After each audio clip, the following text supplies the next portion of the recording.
ver, abrir bien los ojos y ver qué hay alrededor, qué aroma tiene ese lugar, qué sonido hay en ese lugar. ¿Okay?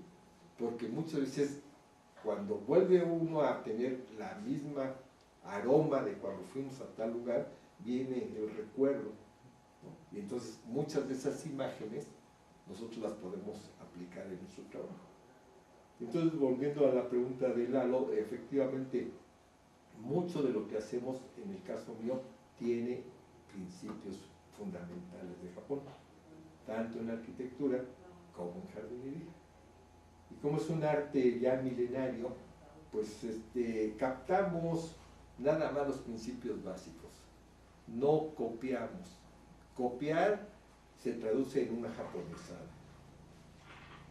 pero todas las culturas pues tienen una idiosincrasia, una forma de pensar, una forma de ser. Entonces no es lo mismo un japonés que un mexicano.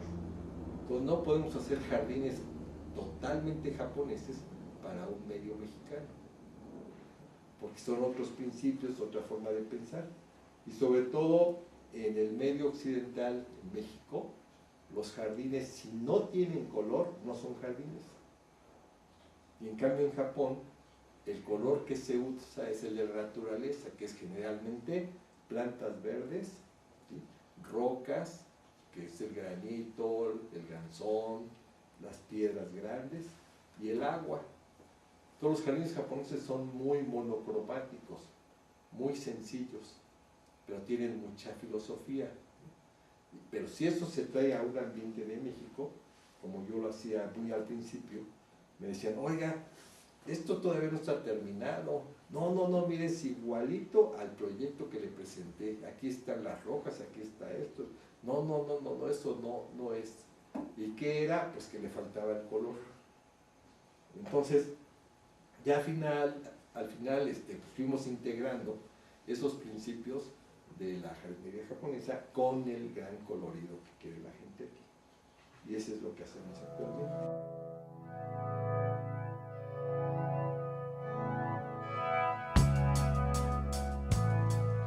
Mira, hacemos la visita generalmente entre todos, hacemos la visita, llegamos y empiezo a hacer unos croquis y les digo, a ver, participen, ¿está bien así, así, así? Sí, está bien. Bueno, pues ahora desarrollenlo, por favor. Entonces ellos ya se meten a la computadora y empiezan a desarrollarlo y empieza ya el intercambio, corrección de lo que hacen, de lo que vemos, y al final ya, ese es el proyecto definitivo. Pero sí que participen, que participen, que participen.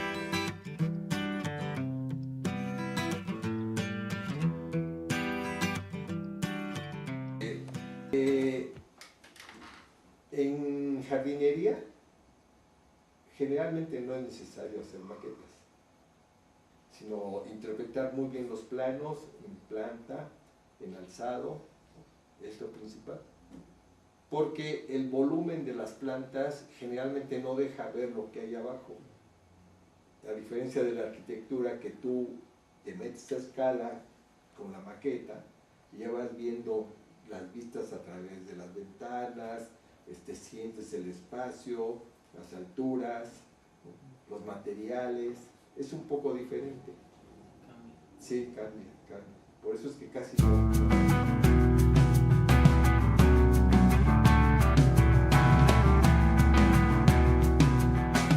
Todos son importantes. Ya, como les decía, yo tengo cerca de 50 años de esto y llevamos cerca de 40 premios de jardinería en Estados Unidos. Y al rato se los muestro, son todos los que están ahí en los muros. ¿Aquí en el Distrito Federal alguno? Casi todos son en el Distrito Federal. Y algunos son en residencias privadas y otros son en áreas públicas, hoteles, restaurantes, edificios comerciales, de todo hemos hecho. Y ese tipo de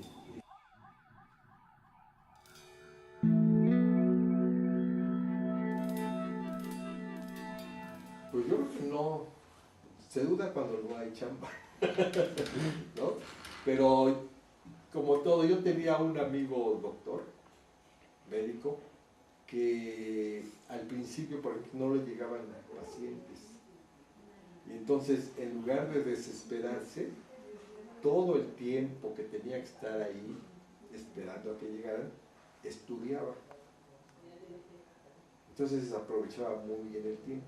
Y yo creo que es lo que nosotros podríamos hacer. Cuando hay suficiente trabajo, no hay tiempo de estudiar.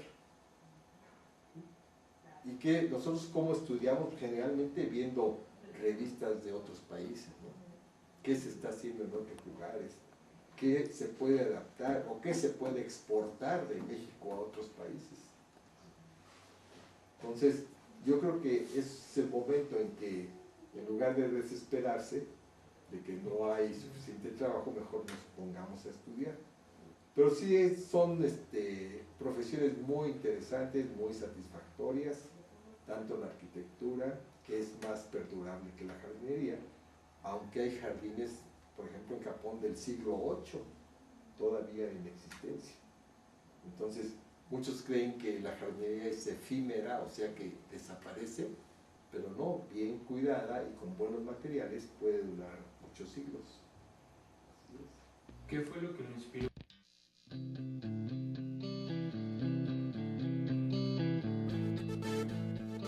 Para algunos espacios. Con mucho gusto, vamos. La construcción y el mantenimiento. Entonces, esto es muy importante porque si un proyecto no está bien supervisado, se demerita. Y probablemente el que lo construya, si no sigue tus lineamientos o tu dirección, haga otra cosa diferente.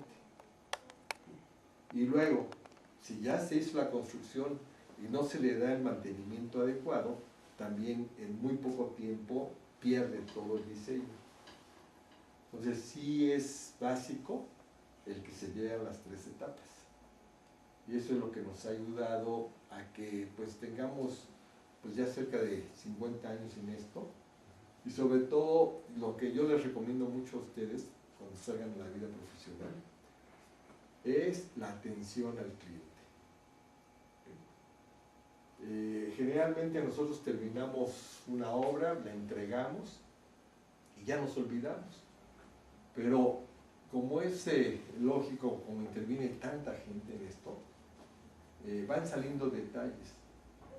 En el caso de arquitectura, pues que no funcionan unas ventanas, que hay humedades, que no sale el agua, que hay escape de gas, tal, miles y miles de detalles. Si ustedes no afrontan esos detalles, ahí se acaba su carrera. Entre más atención den a lo que yo le llamo post-servicio, el post-servicio, van a tener más éxito. Porque todo esto es realmente una recomendación de boca a boca, la gran mayoría de las veces. Entonces, si ustedes quedan bien, automáticamente se va a correr la voz. Y también si quedan más, automáticamente se va a correr y va a ser más difícil el progreso en la profesión.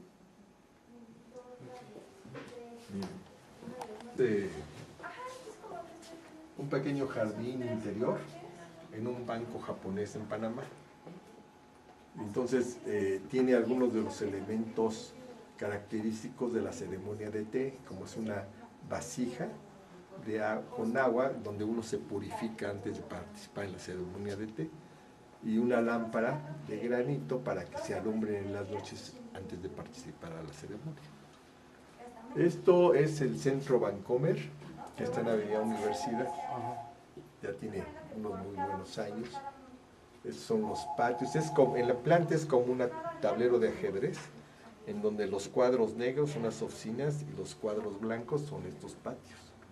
Entonces, a través de estos patios hay buena iluminación, ventilación y comunicación entre ellos. Esto es un jardín pequeño sobre una losa de estacionamiento, en donde, como ustedes pueden apreciar, hay un conjunto de rocas que forman unas cascadas, se llega a un pequeño estanque, y esta es la vida de la casa. Otro jardín muy pequeño en exterior. Utilizamos mucho las rocas naturales. Y entonces este es el jardín que acaban ustedes de ver aquí. Cuando utilizamos rocas naturales, todos los jardines son diferentes. Aunque nos pidan que hagamos otro jardín igual, nunca va a ser igual, porque cada roca tiene su propia personalidad.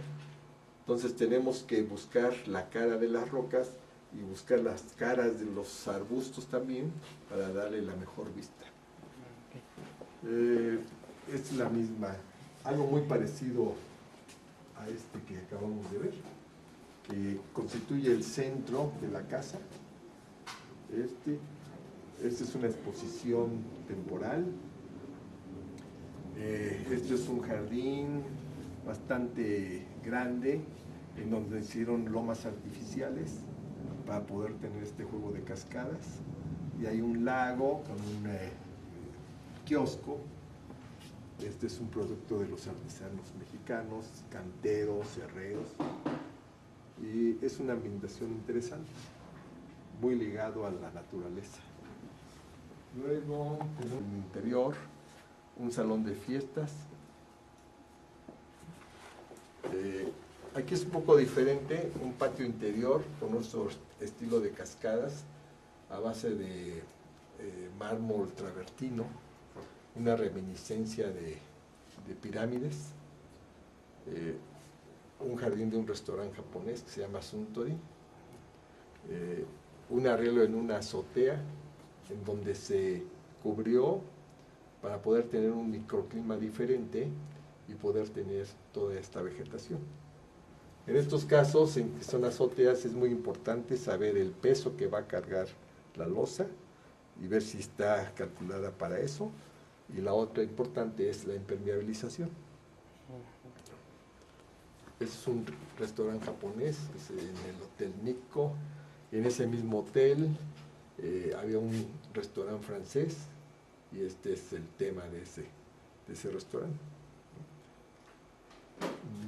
Una alberca que con el temblor del 85 se desbordó, y entonces ya no quisieron saber nada de alberca y se hizo este jardín interior.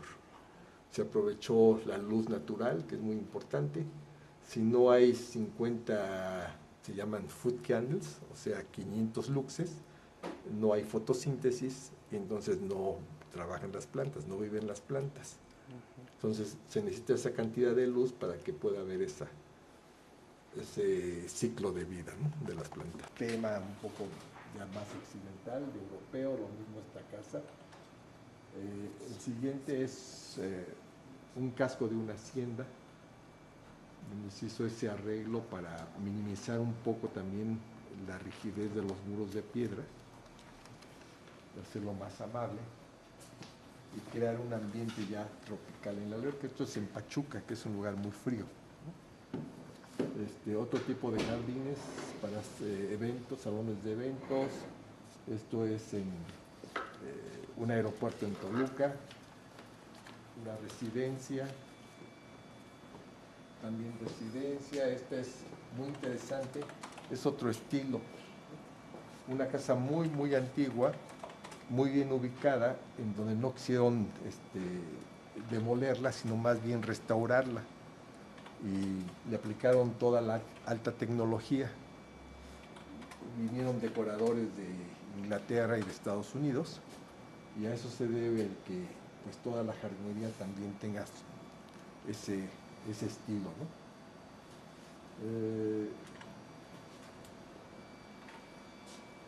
Es una residencia particular.